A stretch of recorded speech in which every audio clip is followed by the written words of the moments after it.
Hello. थंडी सुरू झाली आहे आणि बाजरीची खिचडी केली नाही आहे असं होणार नाही.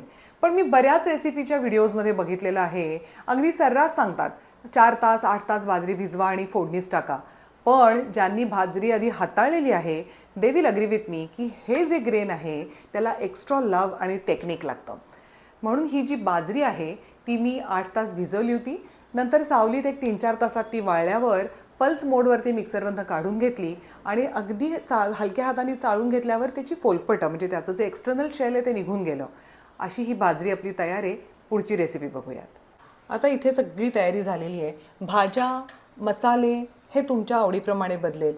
मुगाची डाळ लगेच शिजते त्यामुळे ही तयारी होईपर्यंत मी ती फक्त पाण्यात धुवून भिजत घातलेली आहे. आता फोडणी करूयात.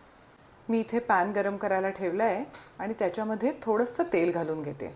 तेल गरम झाल्यावर त्याच्यामध्ये जिरं तडतडल्यानंतर त्याच्यामध्ये हिंग घातलं. आता त्याच्यामध्ये मी हे 2 तमालपत्र, लवंग आणि एक दालचिनीचा तुकडा असं घातलं आहे. आता त्याच्यामध्ये आपण हळद घालूयात आणि हा एक बारीक चिरलेला कांदा घालूयात.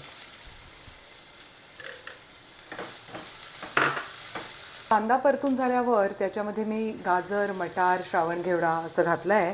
तुम्ही तुमच्या चॉईसनी भाज्या कुठल्याही घालू शकता. याच्यातले मसाले आणि डाळी हे आणि भाज्याही हे तुम्ही तुमच्या चॉईसप्रमाणे बदलू शकाल.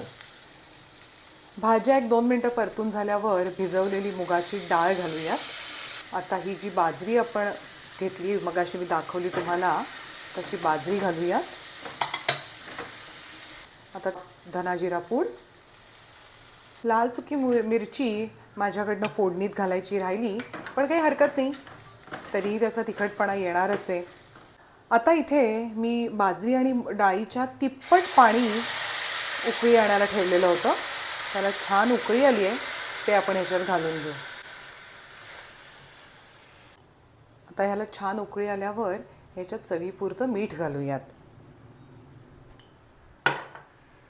थोडी ताजी चिरलेली हिरवी कोथिंबीर घालूयात आणि आता याला आपण झाकण लावून 3 शिट्या आणूयात.